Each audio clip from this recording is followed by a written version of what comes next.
All the devotees with Prabhupada are just arriving at the new temple that we got just a few months ago in Rue Le Sueur.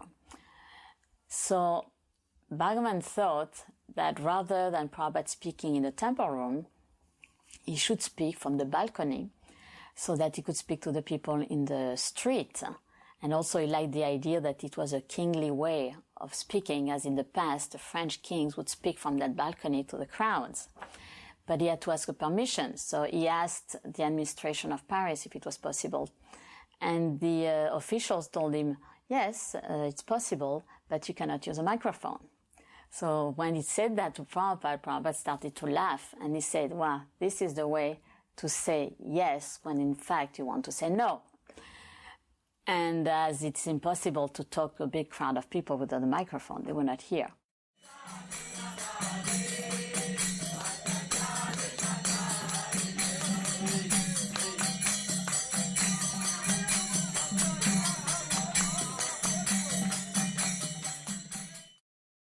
In the London temple, the deities were carved by Shamsundar, and here also the Jagannath deities have been carved by the devotees themselves. So it was a French devotee who was a sculptor, who was called Dayamrigya, who carved them, and then I painted them.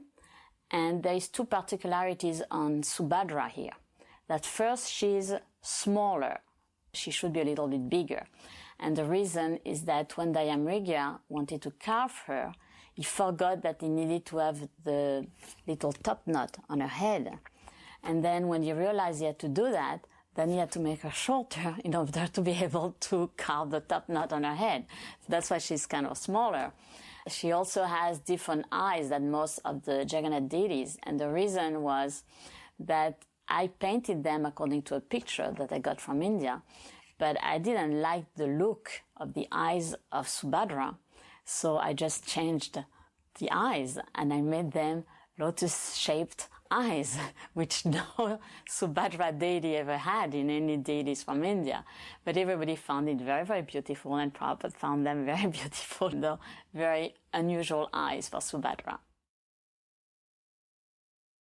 Later during that visit to London, before Bhagavan and I went on to Paris, Srila Prabhupada called us into his room and to give us some more instructions and inspiration. And I was very much hoping at that time to receive a personal instruction from Srila Prabhupada.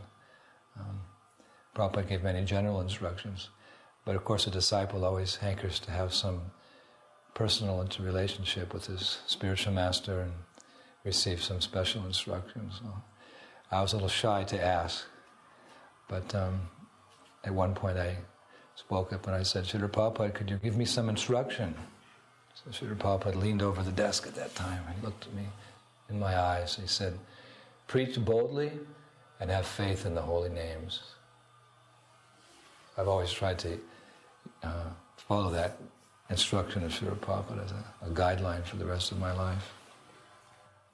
I was so nervous at the time, I don't remember how I felt. I just felt blessed that Prabhupada would see me, notice me, and give some instruction that I could build the rest of my devotional career upon. And then Prabhupada, to further encourage both of us, he reached over into his drawer and he gave me one of his dhotis, and he gave Bhagavan Das one of his undershirts. And he just smiled, and then after a little more conversation, we left for our service in Paris, France. I did wear that dhoti, actually. It was bright saffron. Of course, I was a grihastra at that time, but it was the tadiya, it was the paraphernalia of the spiritual master, and therefore divine. We know that Mahaprabhu himself, in order to encourage his own followers, his own disciples, he would sometimes give them pieces of cloth. A piece of his cloth was sent to Maharaj Bhattaparudra, who worshipped as non-different than the Lord. A piece of his cloth was sent to Gopal Bhatta Goswami in Vrindavan. So this tadiya, this nectar, this mercy of my spiritual master, I took that very seriously. I used to wear that as a chadar, actually. And sometimes when the sannyasis would come through, they would chide me, "You're grihastra and you're wearing saffron?" I said, "Yes, this is no ordinary cloth. This is the dhoti of our spiritual master, Srila Prabhupada. I'm not taking it off for anything."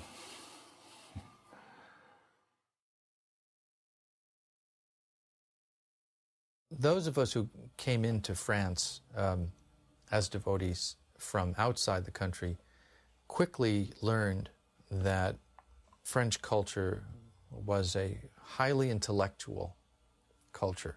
I think a young person in France in those days, by the age of 13 or 14, probably knew more about history and politics than a college graduate in America.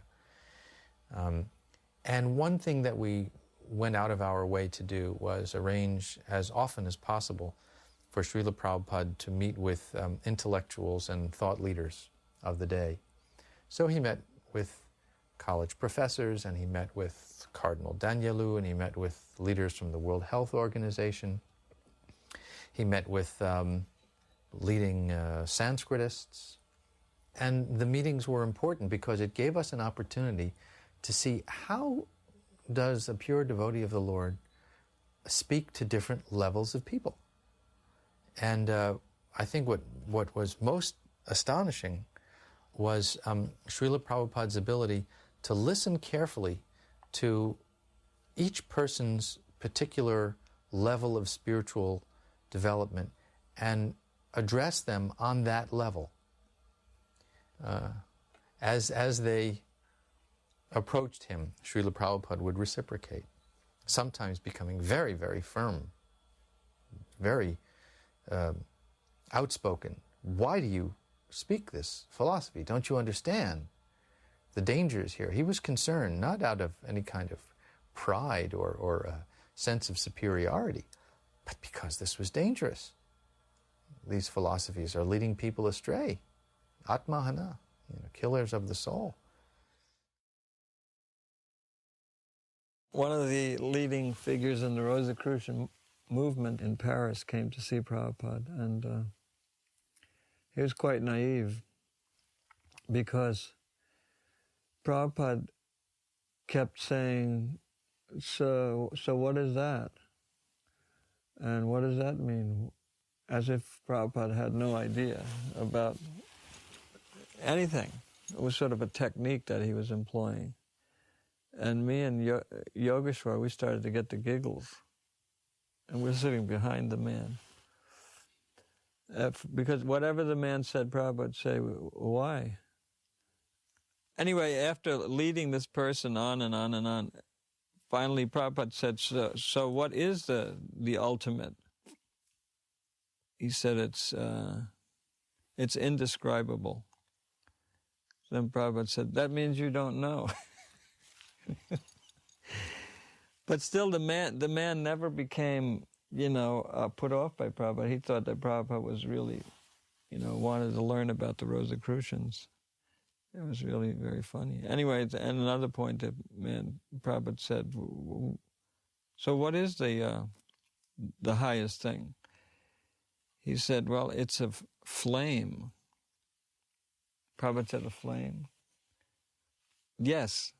Prabhupada said, why a flame? Why not a person?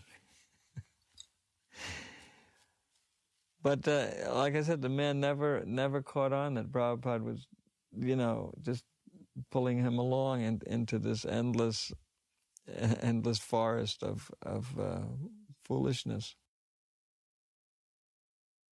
One of those that we invited was a psychiatrist. And the reason we invited him is because he was Christian, but in his care of his patients, he was using religion, talking a lot about Christianity.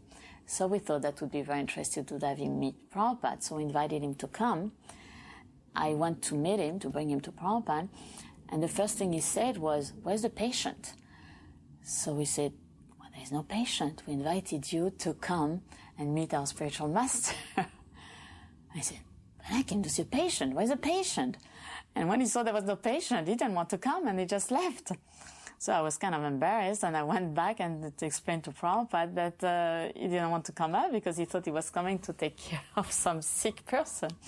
And so Prabhupada just laughed and he said he didn't realize he was the patient and we were going to cure him. When Prabhupada arrived at the airport in Paris, of course there were a lot of devotees there with flower garlands and so many things. And at the same time, the